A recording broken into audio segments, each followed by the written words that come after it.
Hello friends, सभी को good evening. आप सभी को आपके अपने यूट्यूब चैनल KBSS स्टडी पर सभी लोग का स्वागत करता हूं।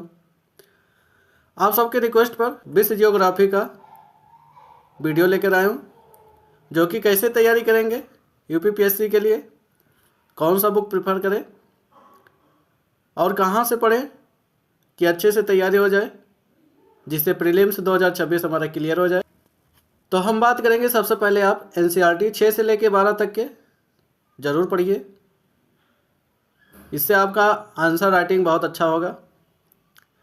उसके बाद आप माजिद हुसैन का बुक प्रेफर कर सकते हैं। और भी मार्केट में बहुत बुक अवेलेबल हैं, लेकिन माजिद हुसैन ज़रूर पढ़िएगा। माजिद हुसैन को इसलिए कमेंट कर रहा हूँ क्योंकि ये इम्पोर्टेंट है बुक।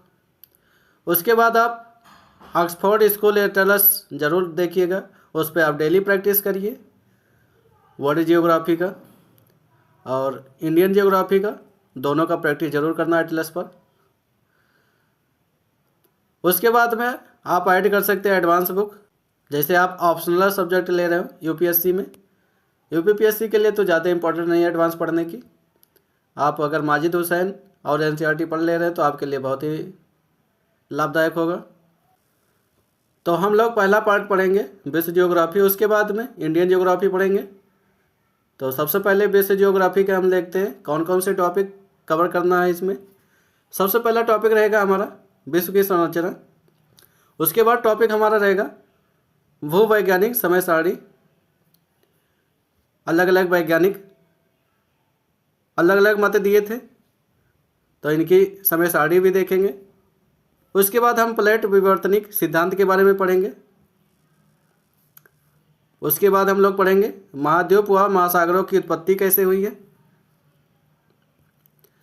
उसके बाद हम लोग पढ़ेंगे प्रमुख भौतिक भूभाग आकृति, जैसे पर्वत हुए, पठार, मैदान एवं मरुस्थल, इन सभी के बारे में हम डिटेल पढ़ेंगे। उसके बाद हमारा टॉपिक रहेगा भू संचलन के बारे में पढ़ेंगे। उसके बाद हमारा टॉपिक रहेगा चट्टानों के बारे में डिस्कस करेंगे। फिर ज्वालामुखी, इनके उद्गार, कौन कौन से सक्रिय ज्वालामुखी है और कौन कौन से निष्क्रिय ज्वालामुखी है। विश्व भर के ज्वालामुखी के बारे में पूरा डिटेल देखेंगे। उसके बाद हम लोग भूकंप के बारे में पढ़ेंगे, इनके तरंग, कौन से तरंग ज़्यादा विनाशकारी होते हैं, कौन से तरंग नहीं होते, इन सभी के बारे में पूरा डिटेल डिस्कस करेंगे।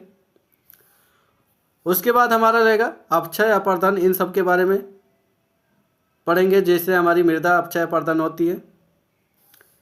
उसके बाद हमारा टॉपिक रहेगा नदी, वायु एवं हिमानी निर्मित स्थलाकृतियों के बारे में, जैसे हमारे नदी से निर्मित, वायु से निर्मित और हिमानियों से निर्मित जो स्थलाकृति है उनके बारे में पूरा डिटेल डिस्कस करेंगे। नदियों से कैसे होते, इनके जल द्वारा बहाव लाए गए मिट्टियों द्वारा जो निर्माण होता मैदान का, उनके बारे में होगा।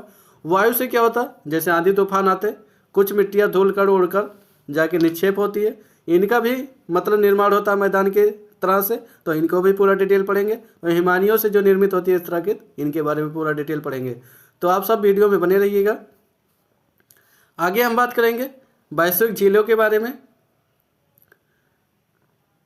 विश्व में हमारे कौन कौन से झील हैं, कौन से झील कहाँ पर स्थित है, कौन सा खारे पानी की झील है, कौन सा मीठे का पानी की झील है, कौन सा झील इंपॉर्टेंट रहने वाला है, इन सभी के बारे में पूरा डिटेल डिस्कस करेंगे। उसके बाद अगला टॉपिक हमारा रहेगा वायुमंडल के बारे में। वायुमंडल की संरचना, कितने लेयर पाए जाते हैं वायुमंडल में, कहाँ तक के हमारा क्षोभ मंडल है, आयन मंडल और समताप मंडल, इन सब के बारे में पूरा डिटेल डिस्कस करेंगे। उसके बाद हमारा टॉपिक रहेगा सूर्य तप के बारे में पढ़ेंगे, जैसे सोलर प्लांट। अब सूर्य तप में क्या क्या हो सकते हैं, जैसे सोलर प्लांट, इन सभी के बारे में पूरा डिटेल देखेंगे।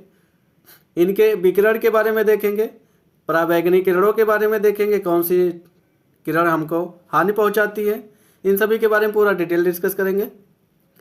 आगे हम बात करेंगे इसके बाद वायुदाब, पंप संरचना एवं जेट स्ट्रीम के बारे में पढ़ेंगे। आप ही देख ही रहेंगे जेट स्ट्रीम, इन सभी के बारे में आप विश्व जियोग्राफी अगर थोड़ा बहुत ओवरव्यू लिए होंगे तो वहाँ पर देख लेंगे। वायुदाब की पेटियाँ, इन सभी के बारे में पूरा डिटेल डिस्कस किया जाएगा। उसके बाद हमारा टॉपिक रहेगा विश्व में वर्षा का वितरण कैसे होता, इन सभी के बारे में पूरा डिटेल डिस्कस करेंगे। चक्रवात के बारे में पूरा डिटेल डिस्कस करेंगे, जिसे हम साइक्लोन बोलते हैं। इसके बाद हमारा टॉपिक रहेगा वैश्विक मृदा के बारे में पढ़ेंगे। विश्व में कौन कौन सी मृदा पाई जाती है, कौन सी मृदा कहाँ पर पाई जाती है, पूरे विश्व की मृदाओं के बारे में चर्चा करेंगे। आगे चल के महासागरीय धाराओं के बारे में पढ़ेंगे, कौन सी धारा गर्म है, कौन सी धारा ठंडी है, इन सभी धाराओं के बारे में डिस्कस करेंगे। जैसे हमबोल्ट वगैरह धाराएं आप पढ़े होंगे और अगर ओवरव्यू लिए होंगे तो इन सभी धाराओं के बारे में पूरा डिटेल डिस्कस करेंगे।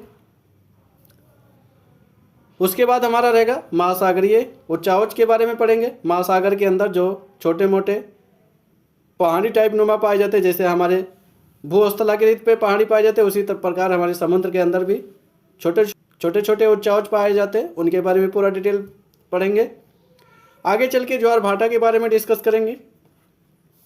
उसके बाद हमारा रहेगा विश्व में कृषि के प्रकार, कौन सी कृषि कहाँ पर की जाती है, इन सभी के बारे में पूरा डिटेल डिस्कस करेंगे। लास्ट टॉपिक इसके बाद हमारा रहेगा विश्व के प्रमुख औद्योगिक प्रदेश के बारे में डिस्कस करेंगे। ये सब हमारे विश्व ज्योग्राफी में प्रमुख टॉपिक थे, जिनको हम पूरा डिटेल डिस्कस किए, तो इनको जरूर नोट कर लेना कौन से टॉपिक किसके बाद आएगा। यह क्रम हमने लगा दिया विषय सूची में, तो आप इसको नोट कर लीजिए। आज से नोट्स बनाना चालू कर दीजिए। अब हम